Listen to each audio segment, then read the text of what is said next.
ചരിത്രം പഠിക്കുന്നവരും ഒരുപാട് സഞ്ചരിക്കാനുണ്ട് എന്ന ബോധ്യം നമ്മളിൽ ഓരോരുത്തരിലും രൂപപ്പെടും.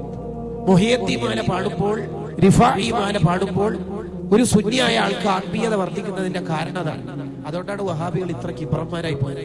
എനിക്കത് ചരിത്രം ഞാനും ഒരേപോലെയല്ലേ, എന്തിനോ വായിക്കേണ്ട ആവശ്യം. അതാണ് അവർക്ക് കിബ്ർ വരാനുള്ള കാരണം. സത്യം അംഗീകരിക്കാതിരിക്കാൻ പ്രധാന കാരണം അവരെ മനസ്സിൽ കിബ്റുണ്ട് എന്നുള്ളത്.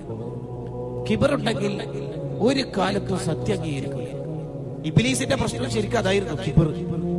80,000 കൊല്ലം ഇബാദത്ത് ചെയ്തു എന്നല്ലേ ഒരു റിപ്പോർട്ടിലുള്ളത്. 80,000 കൊല്ലം ഇബാദത്ത് ചെയ്തു. പക്ഷെ കിബ്ർ എന്ന രോഗം അയാളെ തളർത്തിക്കൊള്ളു. തെറ്റ് തിരുത്താൻ, തെറ്റ് ആരെങ്കിലും പറഞ്ഞു തന്നാലും തിരുത്താൻ നമുക്ക് അംഗീകരിക്കാൻ തോന്നുന്നില്ല എന്നുള്ളത് കിബ്റിന്റെ ഒരാളാണ്. ദഖീറത്തുൽ ഖൈർ എന്ന കിതാബിൽ കാണാം, അയാളുടെ ഈമാൻ നഷ്ടപ്പെട്ട് ആഖിബത്ത് ചീത്തയാവാനുള്ള എല്ലാ സാധ്യതയും കിബ്ർ എന്ന രോഗത്തിൽ കിടപ്പുണ്ട്. ഇങ്ങനെ ഒരു